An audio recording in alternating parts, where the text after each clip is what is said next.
출애굽기는 이스라엘 백성들이 애굽 땅에 들어갔다가 그곳에서 종살이를 하는 것에 대해서 모세를 보내서 데리고 나온 그런 역사적인 이야기를 말합니다. 그러나 표면적으로는 그 이야기를 하는 것이지만은 출애굽기 전체를 보면 그 출애굽기 1장부터 40장 안에 무엇을 전체적으로 말하는 거냐 하면 사람의 구원 과정을 7가지 단계로 말씀하고 있습니다. 그래서 출애굽기를 읽어보면 7가지 단계로 출애굽기를 나누어서 성경의 과정, 그 안에 있는 사람이 구원되는 구원의 과정을 볼 수 있습니다. 이 구원은 우리가 생각하기에 예수 믿고 그냥 하늘나라 천국, 내가 예수 믿고 바로 하나님의 백성, 그렇게 되는 줄 알지만 여러분, 사람이 하나님 앞에 구원되는 과정은 그렇게 아주 단순하지 않아요. 내가 예수 믿고 구원받는다 될 것 같지만은 그거는 그렇지 않습니다. 실제로는 믿지 않던 사람이 하나님을 믿게 되고 그 사람의 죄가 정의되고 하나님의 백성이 되기까지는 많은 과정이 필요해요. 그 첫 번째 단계가 은혜의 단계입니다. 사람이 하나님의 은혜를 받지 않으면 하나님을 만날 수 없습니다. 오늘 이곳에 온 여러분들은 이미 하나님의 은혜의 단계를 넘어서신 분들이에요. 왜냐하면 하나님의 부름을 받았기 때문에 이곳에 온 거예요. 하나님이 부르시는 부름에 내가 응답했기 때문에 이곳에 올 수 있었던 것입니다. 그래서 구원받는 첫 번째 단계는 은혜의 단계입니다. 이것은 출애굽기 1장부터 11장까지의 내용을 말하는 것입니다. 사람을 구원하시기 위해서 부르시는 단계입니다. 이스라엘 백성들을 부르셨습니다. 성경에 여러분 그 내용을 꼼꼼히 읽다 보면 언제 하나님이 이스라엘 백성들을 불렀나 하지만은 그 구절구절을 꼼꼼히 읽다 보면 하나님이 이스라엘 백성들에게 이미 누구를 보냈었느냐? 선지자들을 보내셨습니다. 이미 선지자들을 여러 차례 보내셔서 하나님이 너희들을 부르신다. 돌아오라. 하나님 앞에 예배하러 나오라. 그렇게 쉬지 않고 선지자들을 무려 몇 년 동안 400년 동안 보냈던 것입니다. 그런데도 그들이 돌아오지 않았기 때문에 하나님께서 돌아오게끔 환경을 바꿔놓으신 환경이 바로 뭐예요? 고난의 환경이라는 것입니다. 그래서 백성들이 이 고난을 받으니까 이 고난 중에서 너무너무 힘들고 어려우니까 하나님을 찾게 되는 것입니다. 여러분, 이렇게 고난을 통해서 하나님이 부르시는 경우가 많아요. 왜 그러냐 하면 사람들이 고난을 만날 때 약해집니다. 고난을 만날 때 절대자를 찾게 되어 있습니다. 그래서 이 고난을 통해서 하나님이 바로 밖에 나간 사람, 또 구원받아야 될 사람을 부르십니다. 이 고난은 사람에게 저주가 되어서 심판이 되는 사람이 있고, 이 고난이 오히려 축복이 돼서 그 사람에게 영원한 하나님의 구원의 은총이 주어지기도 하는 것입니다. 그래서 이 고난을 만났을 때에 하나님께 나오는 사람이 있고, 오히려 이 고난 속에서 자포자기하고 저주의 길로 가는 사람이 있는 것입니다. 그래서 우리는 고난이 오면 이 고난을 해석을 잘해야 돼요. 왜 재수 없어서 이렇게 왔느냐? 이렇게 해석한 사람은 그것은 저주의 길로 가는 사람입니다. 아, 내게 고난이 왔구나. 하나님이 무엇인가 나로 하여금 부르시는구나. 나를 무엇인가 새롭게 바꾸시기 위해서 이런 어려움들을 주시는구나. 내가 이 가는 길이 맞지 않구나라고 하는 것을 생각해야 되는 것입니다. 이것이 은혜라고 하는 것이고 하나님은 그렇게 내게 찾아오십니다. 그럼 순하고 좋을 때 찾아오시면 얼마나 좋겠어요. 그런데 순하고 평안하고 잘 될 때 찾아온 하나님을 사람들은 잘 만나지 못해. 왜? 그때는 주인이 누구기 때문에 그래요? 자기이기 때문에 그렇습니다. 고난을 만나면 자기가 무너지는 거예요. 자신만만하게 살던 사람들이요, 암을 앓고 있잖아요. 자신 툭 떨어져요.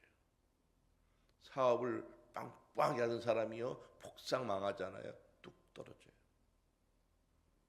잘 나가던 사람이요, 자기 길이 막히면요, 뚝 떨어져요. 그때 그 사람의 인생에 전환점이 오는 것이고 하나님이 그 사람에게 찾아가셔서 그 사람을 부르는 것입니다. 그때 응답을 어떻게 하느냐에 따라서 이 사람이 저주의 길로 가기도 하고 축복의 길로 가기도 하는 것입니다. 이것이 바로 은혜의 단계예요. 출애굽기는 1장부터 11장까지가 이 은혜의 단계를 말하는 거예요. 자, 그리고 두 번째 단계가 뭐냐면 피의 단계입니다. 피.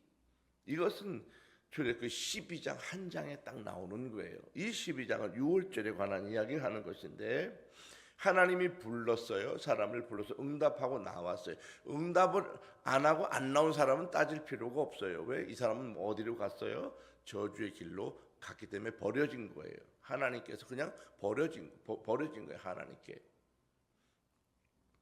자, 탕자의 비유를 보면 탕자가 왜 복이 있는 사람이냐? 그가 고난의 길 속에서 아버지를 생각하고 돌아왔기 때문에 복권이 되는 거예요. 그런데 그가 그 아버지께로 돌아올 생각을 못했다고 하면 그는 영원한 저주의 길로 그냥 떨어져 버리는 것입니다. 그리고 하나님 앞에 이 고난을 통해서 은혜를 받게 닫고 돌아왔으면 바로 내가 너에게 다 준다, 그게 아니고요. 두 번째 단계가 피의 단계에 들어서게 됩니다. 이 피의 단계는 무엇이냐 하면 바로 내게 나왔으니 너의 과거를 다 정리해 줄게, 그런 단계입니다. 과거를 정리해 주시는 것. 그럼 그 사람의 과거는 무엇이냐? 죄로 얼룩진 과거를 말합니다. 자, 죄 지은 사람이 감옥에서 살다가 나왔으면요, 그 감옥에서 어떤 일을 했든지 간에 그건 죄인으로 살아간 거예요. 그렇지요? 감옥에 있어서 살았으면 죄인으로 살아간 것입니다. 그 사람이 복권을 해서 나왔을 때 첫 번째 하나님이 정리해 주는 과정이 피의 과정입니다. 죄 지은 사람은 하나님이 그대로 받아주지 못해요. 받아들일 수가 없어요. 왜? 하나님은 공의의 하나님이기 때문에 누구나 다 공평하게 그냥 다 받아들이는 것이 아니고, 공평한 게 뭐냐 하면 그 사람의 죄를 정리해 주시는 것입니다. 그 사람이 갖고 있는 죄의 문제를 정리해 주는 방법이 무엇이냐? 대속이에요. 죄를 지은 그 사람이 죽어야 되지만은 그렇게 따지면 살아남을 사람이 아무도 없는 거예요. 그래서 하나님은 대속의 방법을 쓰셨습니다. 그래서 구약 성경에는 동물을 잡아서 그 피를 목숨의 대가로 뿌려서 하나님 앞에 제사를 드림으로 그 사람의 죄를 대신 해버리는 거예요. 그리고 그냥 그 사람이 죽었다라고 쳐주는 거예요. 그 사람은 죽지 않았지만은 하나님이 대신 그냥 동물이 죽은 것을 너가 죽은 것으로 쳐주겠다. 그래서 그 사람의 저주를 유보해 주는 거예요. 자, 그래서 이 대속의 단계에 들어선 것이 출애굽기 12장입니다. 피의 단계입니다. 어린 양을 잡아서 그 피를 대문에 발라요.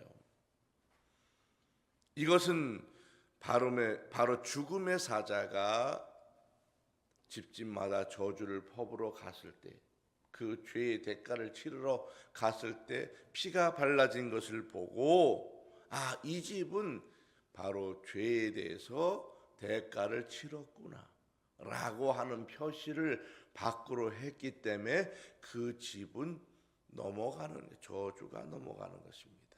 그래서 이것을 유월이라는, 유월이라고 하는 말은 넘어갔다 하는 거예요. 넘어갔다. 담을 넘으면 월담이라잖아요. 그렇죠? 넘어갔다. 그 집의 저주를 넘어갔다.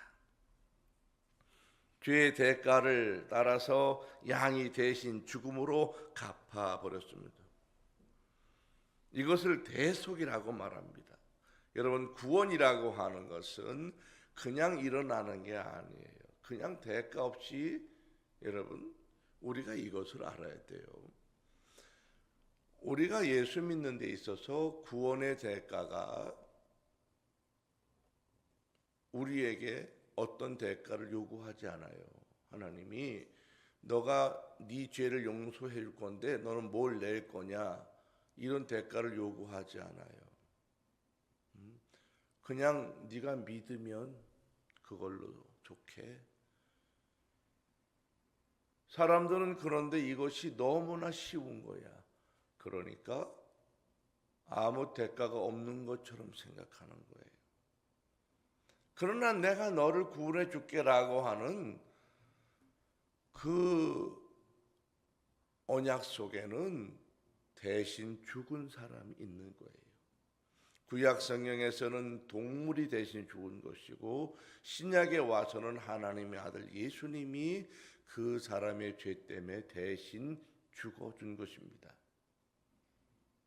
그러면 그거에 대해서 무엇인가 너도 대가를 치러야 되지 않느냐라고 하면 우리가 마음이 편할 수도 있어요. 너 예수 믿고 구원받아서 천국 가는데 한 1,000만 원씩만 내. 그럼 없던 걸로 해줄게. 그러면 그게 쉬울 수가 있어요. 그런데 하나님은 한 번도 우리에게 그런 요구를 하지 않아. 왜 그럴까요? 그거는 이 땅에 있는 그 어떤 것으로도 바꿀 수 있는 게 없기 때문에 그런 거예요. 예수님의 생명값으로 나를 구원했기 때문에 이 땅에 있는 가치로는 예수님의 생명값을 바꿀 수 있는 것이 이 땅에는 없는 것입니다. 유일한 거예요. 유일하신 예수 그리스도의 생명을 통해서 내가 새로운 생명이 된 것입니다. 이것을 대속이라고 말하고 그 대속자는 예수 그리스도입니다. 그래서 네가 그것을 마음에 믿으면 구원을 얻는다는 거예요. 여기서 굉장히 중요한 건 뭐냐면 네가 마음에 믿으면 구원이 일어난다는 거. 마음에 믿으면. 네가 무슨 일을 해서 되는 게 아니라는 거예요. 그냥 네 마음에 이것을 구원의 내적 증거라고 말해요. 구원의 은혜라고 하는 것은 밖에 있는 게 아니고 내적으로 있는, 내 안에 있는 거예요. 내적 증거. 이 내적 증거는 아무도 몰라요. 누가 아느냐? 예수님이 뭐라고 그랬어? 이건 아버지만 아신다 그랬어요. 아버지만. 여러분들이 천국을 갈지 안 갈지는 아버지하고 여러분밖에 몰라요. 교회 가짜로 나오는 사람들도 많아요. 믿는 것처럼 생각하고 착각하는 사람들이 많아요.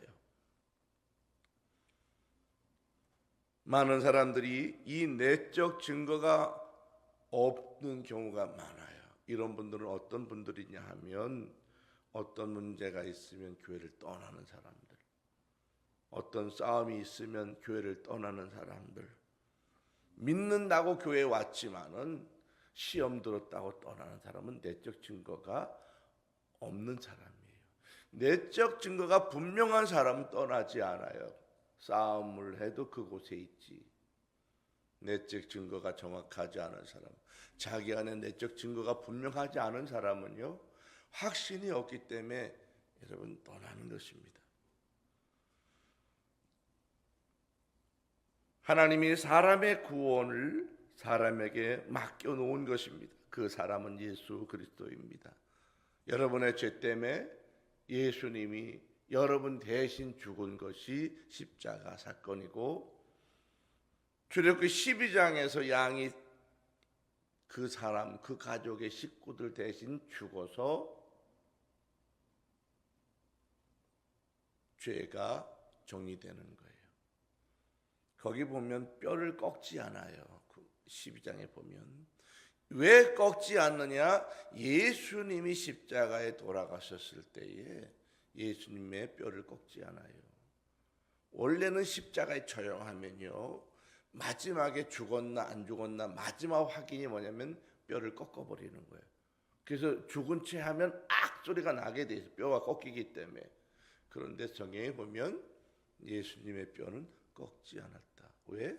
구약성경의 출애굽기 12장에 6월절에 양의 뼈를 꺾지 않아요. 이 12장의 6월절은 예수님의 십자가의 사건을 예표하는 것입니다. 이것이 피의 단계입니다. 죄에서 구원받았다라고 하는 내적 증거가 분명합니다. 죄에서 용서받은 것은 어떤 표시로 있는 게 아니야. 자기 마음에 있는 거예요. 자기 마음에. 아무도 모르지만은 자기는 아는 거예요. 아무도 모르지만은 그 증거는 자기 속에 있는 것입니다. 세 번째 단계가 이제 세례의 단계입니다. 세례의 단계는 출애굽기 13장, 14장에 있는 것을 말해요. 13장, 14장은 홍해 사건입니다. 이스라엘 백성들이 홍해가 갈라지고 그곳을 지나가는 거예요. 자, 백성들이 홍해를 건넙니다. 하나님이 홍해 바다를 가르시고 그 바다 한가운데를 지나가게 하셨습니다. 이스라엘 백성들 전체에 세례를 베푸시는 것으로 이것을 민족적 세례라고 말합니다. 세례라고 하는 것은 내가 믿는 것을 외부적으로 드러내는 거예요. 세례를 받으면서 고백을 합니다. 나는 예수를 믿는 사람입니다. 예수님이 내 죄를 대신해서 십자가에 돌아가셨습니다. 내가 예수님 때문에 구원받은 것에 대해서 대내외적으로 선포하는 예식이 세례 예식입니다. 구원받은 것에 대한 외적 증거입니다. 예수를 믿는 것이 내 마음의 내적 증거라면 세례받는 것은 예수를 믿는 것에 대한 외적 증거입니다. 이 세례받는 것은 네 믿음이 좋아졌냐 안 좋아졌냐는 중요하지 않아요. 네가 입으로 말했느냐 그게 중요해요. 외적 증거입니다. 네가 믿음이 좋아졌냐 대단해졌냐 무엇을 많이 준비했냐 이런 건 중요하지 않아요. 네가 구원받는 내적 증거를 입으로 고백할 수 있느냐 그거예요. 세례를 받는다고 하는 것은 나와 세상 사람들에 대해서 또 영적으로는 마귀에게 나는 예수 믿는 사람이다 라고 하는 것을 선포하는 예식입니다. 세례 단계에서 반드시 해야 될 결단이 뭐냐 하면 자기 부인이라는 거예요. 외적 증거가 분명해야 돼. 그래야 예수 믿는 사람인지 아는 거예요. 이 외적 증거는 물속에서 이제 자신의 옛 과거가 죽어지는 거예요. 이것이 세례입니다. 물속에서 죽어 그리고 다시 부활하는 거예요. 이것이 세례의 단계입니다. 이것을 통해서 사람들에게 나의 옛사람은 죽었습니다. 나 예수 믿고 새 사람 됐습니다. 라고 하는 것을 세상에 선포합니다.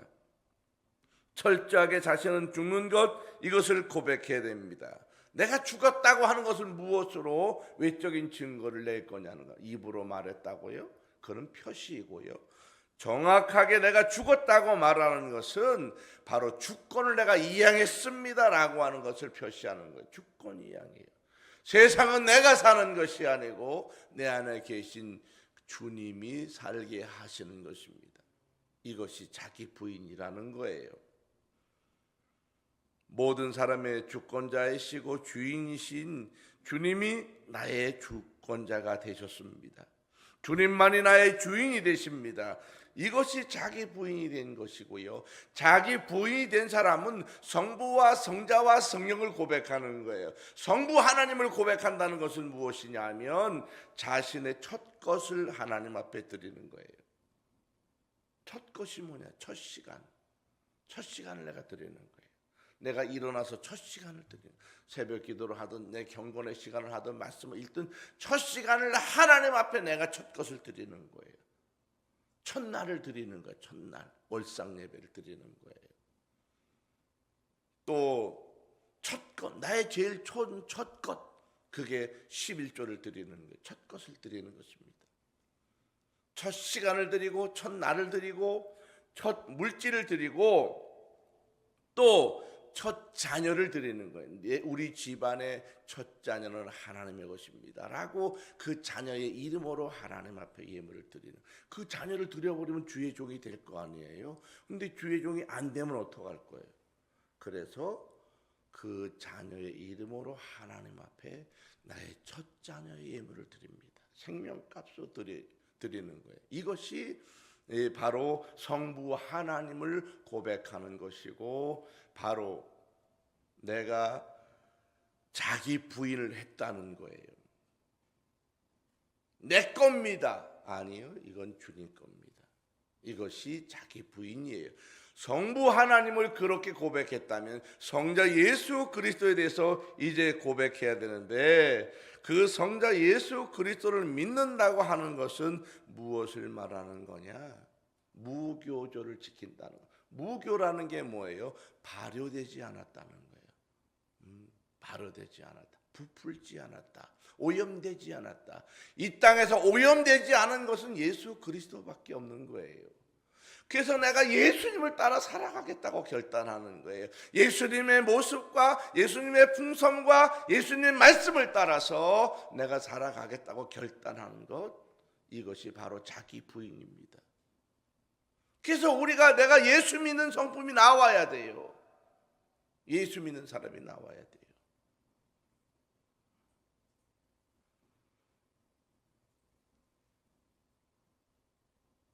성령에 관해서 이제 자기 부인을 해야 돼. 성령에 대해서, 성부 하나님께 대해서 첫 것을 드리고, 성자 예수 그리스도에서 그를 따라가는 믿음으로 살아가고, 이제 성령의 이 은혜 가운데 내가 자기 부인을 한다고 하는 것은 구름 기둥과 불 기둥을 말하는 거예요.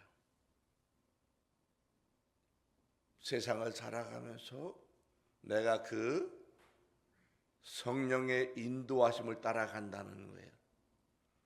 성령이 머물게 하시면 머물고 가게 하시면 가게 하는 거예요.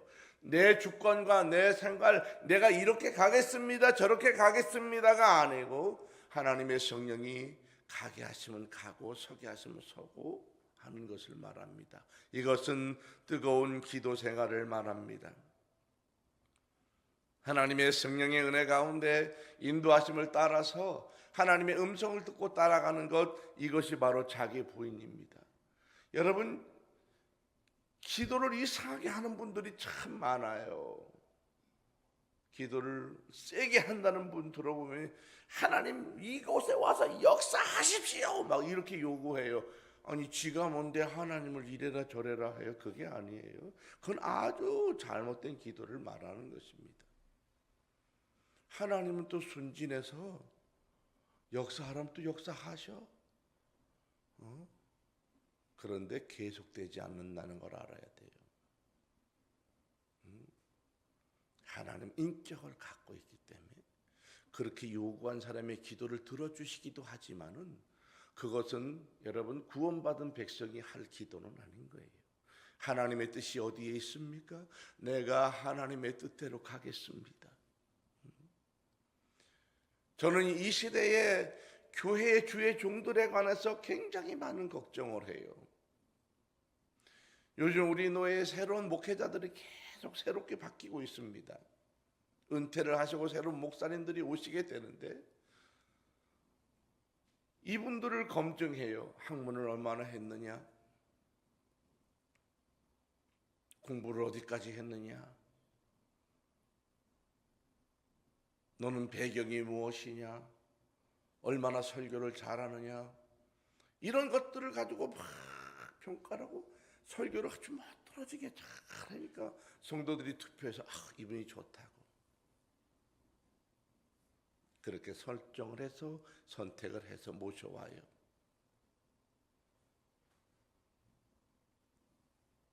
자, 이것은 외적인 모습입니다. 그러나 가장 중요한 것은 무엇이냐 하면 그걸 물어봐야 돼요. 하나님이 너에게 이곳에 가게 하셨느냐라고 하는 걸 물어봐야 되는 거예요. 목회는 성과주의가 아니에요.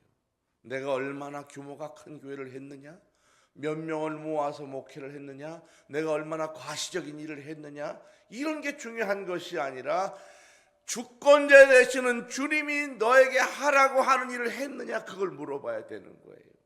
너의 능력이 얼마나 대단하냐가 중요한 게 아니라 하나님이 너에게 하라고 하는 것을 했느냐. 우리는 그것을 묻지 않아요. 검증할 길이 없습니다. 이 시대에 여러분, 회사 사장님 같은 목사님들이 이제 점점 늘어나요. 그래도 교회는 돌아갈 것입니다. 그러나 그 교회 교인들은 불쌍할 수 있어요. 우리는 하나님 앞에 서서 하나님이 내게 무엇이라고 말씀하는 소리를 듣고 내가 잘했든 못했든 그게 중요한 것이 아니라 주인이 하라고 하는 일을 했느냐, 그게 더 중요한 것. 이게 바로 자기 부인을 성령을 통해서 한 것을 말하는 거예요. 이제 네 번째 단계로 갑니다. 네 번째 단계는 15장부터 18장까지 나오는 훈련의 단계입니다. 훈련의 단계. 자, 우리가 세례를 받았다고 해서 믿음이 충만해지거나 거룩한 삶을 살아갈 수 있는 것은 아닙니다. 세례 받았다고 이 사람이 갑자기 굉장한 사람이 되는 건 아니에요. 믿음을 가지고 살아가려고 해도 세상은 믿음이 없이 사는 세상 사람들이 많습니다. 또 사탄들이 믿음의 삶을 방해하고 다시 세상 사람처럼 살게 만들려고 그 사람을 끌고 다니고 유혹합니다. 세상에서 믿음을 가지고 하나님의 백성으로서 삶을 살아가게 하기 위한 하나님의 훈련 과정이 있어요. 이것이 15장부터 18장까지 나타나는 훈련의 단계입니다. 하나님의 백성이 하나님의 은혜를 받아서 교회에 나와서 백성이 돼서 하나님의 특별한 백성이 되기까지는 이런 단계들을 거치는데 이 단계에서 5가지 훈련이 주어집니다. 이 훈련 장소는 광야예요. 이 광야는 상황이라고 그랬죠. 상황. 광야는 상황입니다. 믿음의 사람으로 거듭나게 하시려고 하시는 상황을 말해요. 이것은 훈련소입니다. 군인이요, 훈련받지 않은 사람이 전투에 나가면 어떤 일이 벌어질 것 같아요? 훈련받지 않은 사람이 실제 전투에 나가면 다 죽어요. 절대 살지 못합니다. 그래서 훈련소에 먼저 가는 거예요.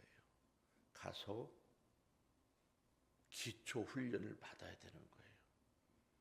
논사 훈련소에 또는 이 지역의 어느 이 부대의 훈련소에 입소해서 그곳에서 훈련을 받는 거예요.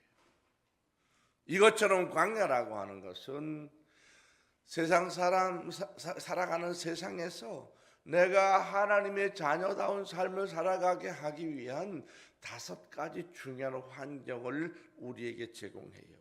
그래서 이 훈련 과정을 겪게 합니다. 그 첫 번째 코스가 뭐냐 하면 수르 광야입니다. 15장에 나오는 수르 광야. 수르 광야는 홍해를 건너서 3일 동안 걸어갔더니 물이 떨어졌어요.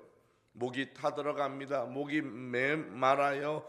여러분 3일 만에 도착한 곳이 마라라고 하는 곳에 도착했습니다. 이 사람들이 홍해를 건너왔기 때문에 굉장한 기대를 했어요. 이렇게 대단한 하나님이 우리의 길은 대단한 일이 벌어질 거라고 기대를 엄청나게 했습니다. 그런데 3일 동안 걸어오면서 기대가 무너지기 시작했습니다. 드디어 우물을 만났어요. 기대가 되살아났어요. 과연 하나님이다. 우물을 가서 먹으려고 하니까 물이 썼습니다. 쓴 물인 거예요. 나는 시원한 단물을 기대했는데 쓴 물이 나타난 것입니다.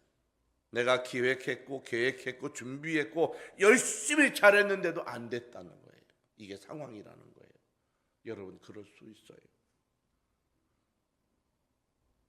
내가 공부를 열심히 했는데 대학에 떨어졌어요. 그럴 수 있다는 거예요. 사업을 엄청 열심히 했는데 사업이 망했어. 그럴 수 있다는 거예요. 내 기대가 그거예요. 내가 무엇인가 내가 열심히 하나님 앞에 헌신하고 기도하고 충성 봉사하고 다 했는데 내가 기획하고 했는데 안 됐다는 거예요. 안 될 수 있다는 거예요. 당연히 잘 될 줄로 기대했는데 모든 기대가 무너졌을 때 어떻게 해야 되는가에 대한 훈련이 바로 첫 번째 훈련입니다. 어떻게 해야 하는가? 백성들을 원망과 불평을 늘어놓았습니다. 그때 모세는 하나님께 기도했습니다. 하나님이 나뭇가지를 집어넣어라. 이 나뭇가지를 통해서 쓴 물이 단물이 되어졌다. 먹을 수 있게 됐다는 것입니다. 이것은 내 기대가 무너졌을지라도 그 무너졌던 기대 가운데서 십자가를 적용하라는 거예요. 십자가는 무엇을 말하느냐? 네가 십자가를 바라보면서 너가 회개해야 될 것이 무엇인지를 생각하라는 것입니다. 회개함을 가르칩니다. 여러분, 회개라고 하는 것은 쓴 물이 단물이 되는 걸 말하는 거예요. 단물은 변화된 삶을 의미합니다. 내가 하나님 앞에 내 욕구와 내 기대대로 되지 않았을 때에 하나님께 기도하는 거예요. 그러면서 십자가의 삶을 대입하는 거예요. 내가 내 뜻대로 되지 않았는가? 내 생각대로 기대하지 않았는가? 내가 내 마음대로 주장하지 않았는가?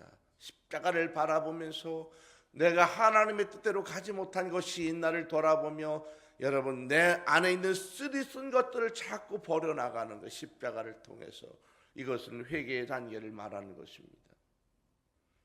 우리는 그래서 날마다 쉬지 않고 예배 때마다 기도할 때마다 내 삶을 회개하는 거예요. 이게 바로 쓴물을 단물로 바꾸는 과정입니다. 두 번째 코스가 16장에 나오는데 그것은 신광야입니다. 신광야에 도착했을 때 애굽에서 나올 때 가지고 나온 모든 양식이 그만 뚝 떨어졌습니다. 광야입니다. 농사를 지을 수 있는 곳이 아닙니다. 기대할 수도 없고 생각할 수도 없고 누가 갖다 줄 것도 없습니다. 생존의 위협을 느끼는 상황입니다. 이것은 우리가 살아가면서 양식이 떨어진 걸 말하고 내 통장에 모든 잔고가 비어져서 빵원이 됐다는 걸 말하는 거고 먹고 살아갈 방법이 막막해졌다는 것을 말하는 것입니다.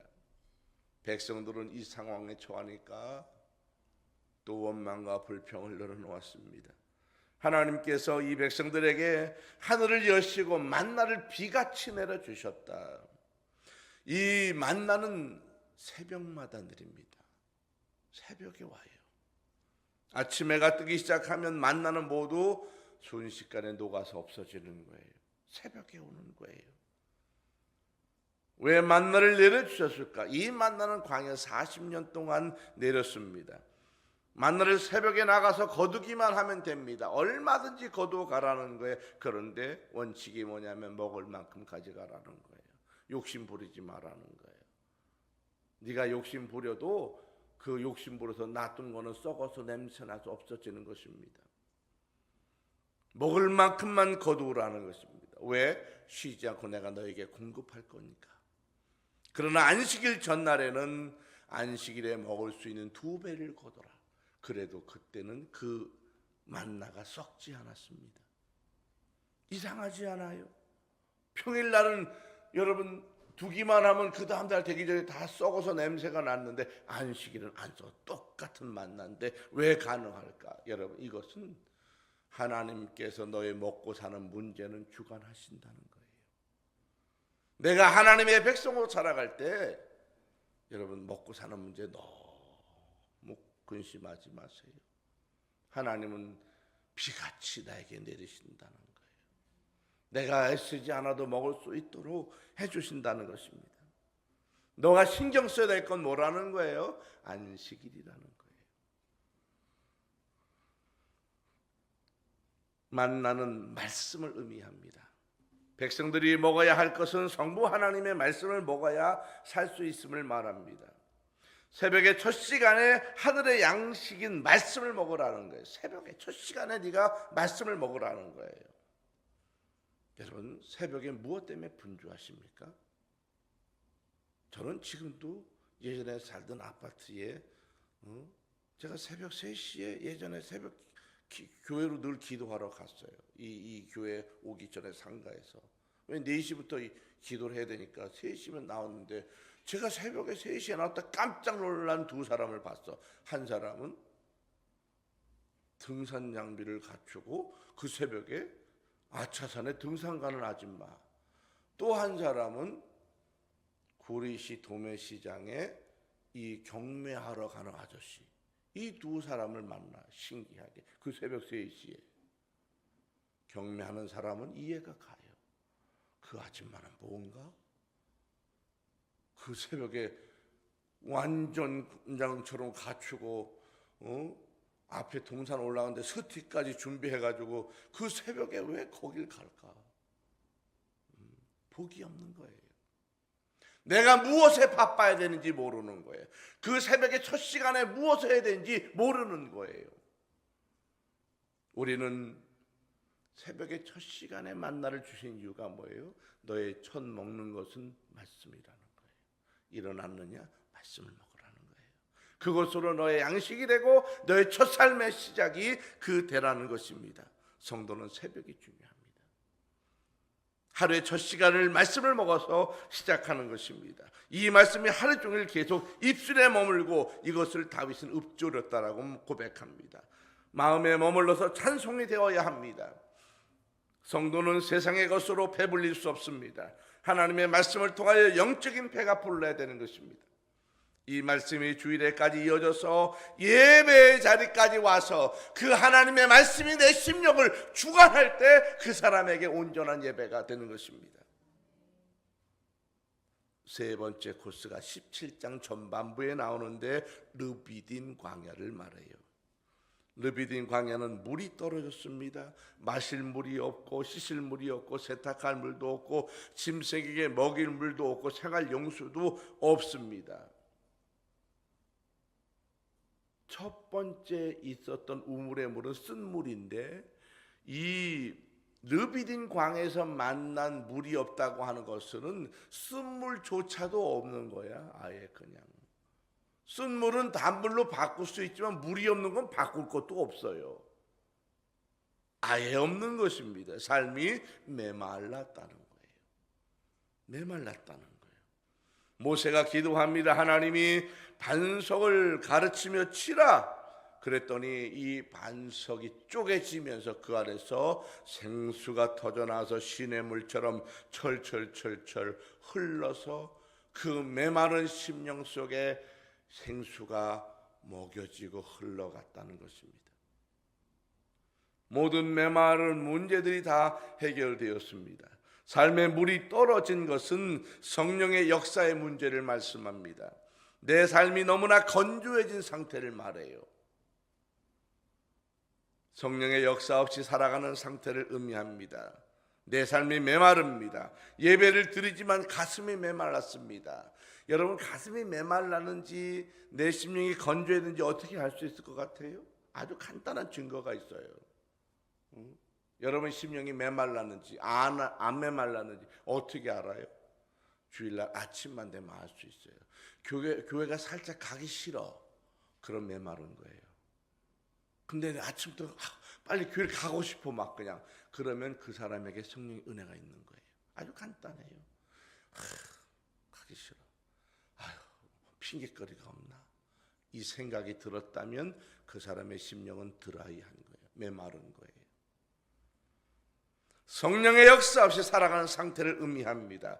내 삶이 메마릅니다. 예배는 드리지만 가슴이 메말랐고요. 은혜라고는 찾아볼 수 없습니다. 모든 것이 이성적입니다. 예배를 드리지만 눈물 한 방울 흘리지 않아요. 눈물이 나지 않아요. 찬송을 들어도 입술만 하는 것입니다. 은혜라고 여러분 말할 것이 없습니다. 기도하지 않아요. 기도가 되지 않아요. 형식적인 예배만 드립니다. 그것으로 다 된 것처럼 생각합니다. 예배 드렸으면 됐지, 이런 식입니다. 내가 오늘 앉아서 예배 땡 쳤으면 됐지, 이것입니다. 하나님과의 깊은 영적 교감이 없는 상태에 말합니다. 하나님과 기도의 교제가 전혀 이루어지지 않습니다. 기도를 통하여 성령의 역사를 충만히 받고 영적인 교감이 있어서 하나님의 음성을 들을 수 있는 상태가 바로 생수가 터져나온 상태를 말합니다. 이 생수라고 하는 건 성령의 은혜를 말하는 거예요. 마신다고 하는 것은 나의 행위를 말하는 것입니다. 메마른 바위 같은 가슴이 쪼개져야 되는 거예요. 돌 같은 마음, 돌 같은 그 생각, 돌 같은 그 삶이 쪼개져서 내 안에서 하나님께서 주신 은혜의 생수가 터져 나왔을 때 그 사람이 살아가는 거예요. 그 가슴 안에서 생수와 같은 은혜가 흘러가야 그 사람이 살 수 있습니다. 이것이 르비딤 광야입니다. 네 번째 광야는 17장 후반절에 나오는 아말렉 광야입니다. 아말렉은 이스라엘 백성들이 가나안으로 가는 길을 막는 사람들이에요. 이 광야 중에서 사람 광야가 있는 거예요. 아말렉 사람들은 어디에서 갑자기 온 사람들이 아닙니다. 거기 그 광야에 그 사람들이 있었습니다. 가나안 땅으로 가는 길을 막고 있습니다. 전쟁이 일어났습니다. 모세는 여호수아를 전장에 나가게 했습니다. 모세는 산으로 기도하러 올라갔습니다. 모세가 기도할 때에 팔이 아파서 팔이 내려오면 여호수아가 전쟁에서 지기 시작하고 다시 정신을 차리고 팔에 힘을 주고 올리면 여호수아가 이기게 되었습니다. 이제 모세는 아론과 훌과 연합해서 함께 팔을 붙잡고 올려 기도 시작합니다. 기도의 동역을 말합니다. 여호수아가 결국은 전쟁에 이기고 승리했습니다. 믿음으로 살아가기로 굳게 결심하면 벌써 누가 알아봐요? 사탄이 알아봐요. 여러분, 교회에서 내가 충성하기로 다짐했다, 사람 아말렉이 찾아와요. 광야가 오는 거예요. 내가 뭔가 좀 열심히 해보려고 하면요, 시험 받을 일이 찾아와요. 마음의 상처를 주고요, 교회를 흔들고요, 내 삶을 흔들고요, 사람 때문에 시험에 빠지게 만들고 신앙생활에 장애를 만나게 만드는 것이 아말렉 광야입니다. 믿음대로 잘 되지 않을 때, 잘 되지 않도록 어그러지도록 아말렉이 있는 거예요. 시험거리가 막 다가오는 거예요. 그런데 여러분, 내가 믿음대로 살지 않아, 대충 살아, 그러면 시험도 안 와요. 교회도 그냥 왔다 안 왔다, 일도 했다 안 했다, 그냥 사람 비유나 맞추고 그냥 대충 이렇게 하는 사람에게는 아말렉이 오지 않아요. 왜? 그대로 그냥 놔두는 거예요. 아무런 문제가 없었는데 믿음으로 살려니까 사람들이 시험 들게 만들어요. 영적인 전쟁이 일어나는 것을 말합니다. 내가 시험거리를 만나서 교회를 떠나거나 신앙을 잃어버리거나 교회와 멀어지고 실망을 하게 되는 상태에 빠지게 되는 것, 이것이 아말렉입니다. 믿음으로 살려고 굳게 마음 먹으면 나타나는 영적인 전쟁을 말하는 거예요. 이것이 아말렉입니다. 이럴 때 영적인 연대가 필요하다는 것입니다. 혼자 신앙생활 하면 안 되는 거예요. 그래서 여러분, 큰 교회 몰래 조용히 앉았다 간다는 거예요. 그건 죽은 사람을 말하는 거예요. 예배는 혼자 조용히 갔다 조용히 오는 게 아니에요. 예배는 공동체와 같이 가야 되는 거예요. 같이 호흡하고 같이 웃고 같이 기도하고 그곳에 내가 할 일이 있어야 교회를 다니는 거예요. 우리는 영화관에 가는 게 아니에요. 관람하러 가는 게 아니에요. 성악가의 아름다운 찬양 소리를 들으러 가는 게 아니에요. 대단한 그런 성가대의 우람한 그런 찬양을 들으러 그런 거를 내가 느끼러 가는 게 아니에요. 찬양을 잘 못해도 괜찮아요. 틀려도 괜찮아요. 초라해도 괜찮아요. 그곳에서 내 마음을 같이 드리는 것, 이것이 예배입니다. 모세를 도우는 기도 동역자들처럼 같이 기도해 줄 수 있는 영적인 동역자들이 필요합니다. 기도도 서로 요청하고 도움을 구해야 하는 것입니다. 제가 가끔 보면요, 어떤 문제가 있는데 창피해서 말을 안 한다는 거예요. 그 사람은 그 문제로 죽는 거예요. 이 예배 공동체라고 하는 것은 자기 삶의 문제를 함께 나누는 거예요. 부끄럽다는 거예요. 아니에요. 부끄럽지 않아요. 내 삶의 문제를 내어놓고 같이 가는 거예요. 이것이 신앙생활입니다.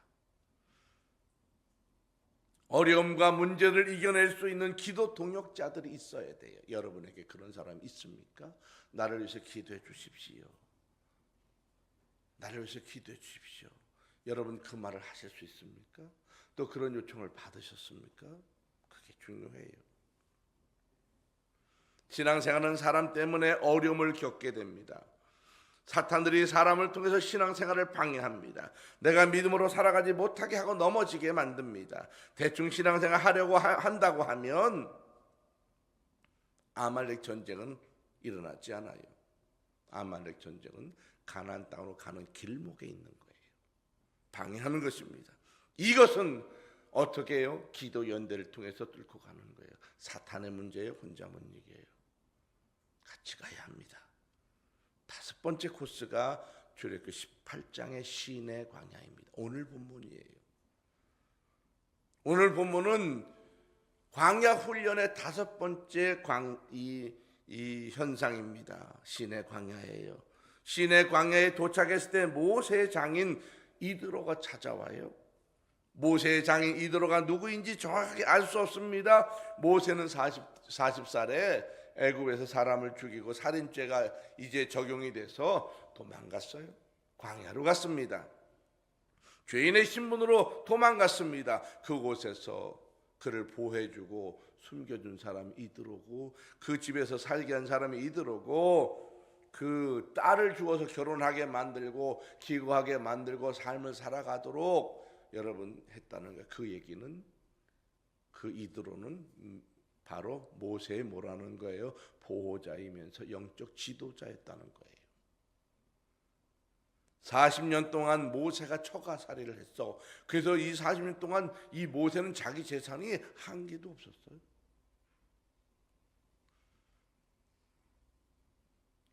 이것을 볼 때 이드로는 적어도 모세보다 나이가 많다는 거예요. 모세가 80에 이제 하나님의 부름을 받았다면 이드로는 적어도 100살이 넘었을 수도 있어요. 왜냐하면 그 딸이 적어도 17살이 넘었다는 거거든요. 결혼을 했으니까. 그러면 이드로의 나이가 아무리 안 돼도 95세 이상 됐다는 것이고 제 생각에는 100살은 됐을 것이라고 봅니다. 왜냐하면 결혼한 이후에 모세가 나갔으니까. 이드로가 나이가 많은 사람이고 영적인 지도자이고 모세에게는 아버지 같은 존재였을 것입니다. 왜? 그 집에서 기거하고 살았잖아요. 모세가 이드로와 함께 40년 동안 광야에서 살다가 하나님이 떨기나무에서 부르는 음성을 듣고 그가 백성들을 출애굽시키는 리더가 되어서 나갔습니다. 신광야에 이르렀을 때 장인이며 영적인 지도자인 이드로가 모세에게 찾아왔습니다. 이드로가 이 모세의 모습을 봤어요. 모세가 바빴어요. 왜? 그 많은 사람들의 송사를 다루니 재판을 하려니까 너무나 바쁜 거, 하루 종일 재판해도 안 되는 거예요. 이 재판이 쉽지 않아요. 이드로가 뭐라고 그랬어요? 이걸 좀 조직하라. 그래서 1000부장, 100부장, 50부장, 10부장을 만들라. 그래서 그 부장들이 그 단계에 맞는 재판을 하라. 그리고 네가 마지막에 중대한 거 한 개만 하라. 이 소리를 듣고 모세가 이제 리더들을 세우고 조직을 해요. 효과적으로 백성들의 송사를 감당하게 되었습니다. 여러분, 이것은 리더십과 교회에서 이루어지는 효과적인 조직을 갖추어서 일할 것을 말하는 것입니다. 여러분, 광야라고 하는 게 그거예요.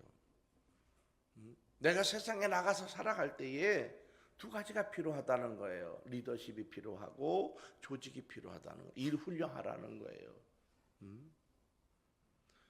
왜 교회 다니는 이 젊은 아이들이 세상에 나가면 뛰어나게 되느냐? 그런 훈련들을 교회 안에서 하거든요. 일을 조직적으로 해주는 그런 훈련들을 늘 받아요. 우리 청소년 예배에 오시면요, 예배를 이제 마치고 헌금하고 그 이후에 무슨 과정이 있느냐 하면 아이들이 나와가지고 자기 발표를 하는 시간이 있어요. 그 기간이 길지 않아요. 뭐 길어야 2분, 1분, 그냥 별 쓸데없는 얘기 같은 거 그냥 하는 거예요. 막 나와서 자기 얘기하라고 그래요. 그런데 쭈삣쭈삣하지만요, 갈수록 많아져요. 갈수록 더 다양한 이야기를 하기 시작해요. 자기 주장을 하고 자기 생각을 말하고. 여러분, 이것을 중요하게 봐야 돼요. 리더십이라고 하는 건 그겁니다. 교회 앞에 나와서 마이크 잡고 말한다는 거요, 기도한다고 하는 거요, 성경을 읽는다고 하는 거 쉽지 않아요. 여러분, 제가 부활절 예배 때 사회 보는 거 보셨습니까? 이번에 여기 성관교에서 집회할 때에 그날 1100명이 왔어요. 100명이 왔을 때 예배를 원활히 일곱 곳 가잖아요. 이게 리더십이에요. 10,000명이 모였으면 떨 것 같아요? 떨지 않아요. 익숙한 거예요. 리더십 익숙한 거예요. 제가 노회 가서 이제 서기로서 이제 또 이번에도 10월 23일에 또 똑같이 사회를 봐야 되고 그 전체를 이끌고 가야 돼요. 이런 게 리더십이에요. 제가 지금 재판에 걸렸어요. 진강제일교회에서 재판을 걸었어요. 노회장하고 저하고. 이제 재판 받으러 이제 법원에 가야 돼요. 이길 수 있어요. 이게 리더십이에요. 어떤 문제를 만나든지. 이 크리스찬 안에 있는 어떤 교회의 목사님이 막 소리를 지르고 이거 해달라 저거 해달라 요구를 늘어놓고 막 말도 안 되는 요구를 막 늘어 소리를 질러요. 입을 딱 막을 수 있어요. 문서로 다 해결할 수 있어요. 이러한 모든 것들이 다 어디서 나오는 거예요? 리더십에서 나오는 거예요. 이것이 광야라는 거예요. 여러분, 세상을 여러분이 살아갈 때에 하나님은 여러분들의 리더가 되기 원하는 거예요. 어느 곳에 가든지 직장이든 사회든 내가 사업을 벌이든지 모임에 가든지 장을 하십시오. 리더가 되십시오. 조직을 하십시오. 이끌어 가십시오. 이게 잘하는 거예요. 어디에도 갔든지 답이 되는 거예요. 하나님은 그 훈련을 광야 속에서 하라는 것입니다. 이드로가 이 모세에게 이야기하는 것입니다. 뛰어난 하나 사람이 모든 일을 다 할 수는 없습니다. 하나님의 나라 일들을 우리가 해나갈 때에 드림팀이 필요해요. 우리 교회가 조직적으로 나눠서 일을 해나가잖아요. 적은 인원이지만은 여러분, 일들을 조직적으로 해나가요. 통치 안 해요. 연합을 통해서 일하고 자신만의 주장만이 옳다고 주장하기보다는 전체를 보아야 하고요. 그 안에서 이루어지는 하나님의 일들을 효과적으로 이루어 나가기 위해서 조직이 필요하고요.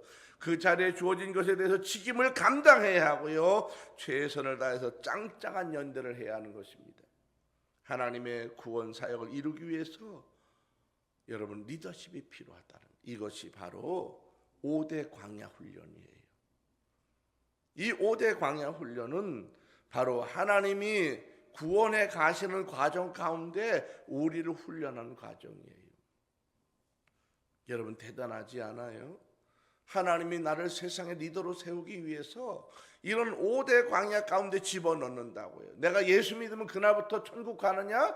그것만이 있는 게 아니라는 거예요. 세상의 리더로 세워서서 하나님의 나라를 선포하고 이 세상을 주도적으로 이끌고 가고 이 세상의 가장 멋진 세상으로 하나님의 나라를 바꾸기 위한 일꾼으로 나를 세우기 위해서 훈련하는 것입니다. 이제 구원의 과정을 한 번 더 말씀드리고 마치려고 합니다. 첫 번째 단계는 은혜의 단계예요. 1장부터 11장까지고요. 두 번째 단계는 피의 단계예요. 12장 6월절 말하고요. 세 번째 단계는 세례의 단계입니다. 13장부터 14장까지 말하는 거예요. 다섯 번째 단계는 바로 훈련의 단계예요. 15장부터 18장까지 말해요. 그 다음에는 이제 말씀의 단계인데 19장부터 24장까지 갑니다. 그리고 25장부터 40장까지는 이제 예배의 단계를 말하는 거예요. 예배는 아무나 드리는 게 아니에요. 이런 과정을 거친 사람이 예배하는 거예요. 이 출애굽기는 이렇게 7가지 단계로 이루어져 있는데 마지막 7단계 단계는 출애굽기에 나오지 않아요. 40장 이후의 삶을 말하는 것인데 그것은 바로 내가 세상에서 이런 훈련받고 예배의 훈련을 끝난 사람이 세상에 나가서 왕 같은 제사장처럼 살아가는 것, 이것을 말하는 것입니다. 이것이 출애굽기에 나오는 7가지 구원의 단계입니다. 여러분 그 믿음대로 살아가기를 축복합니다.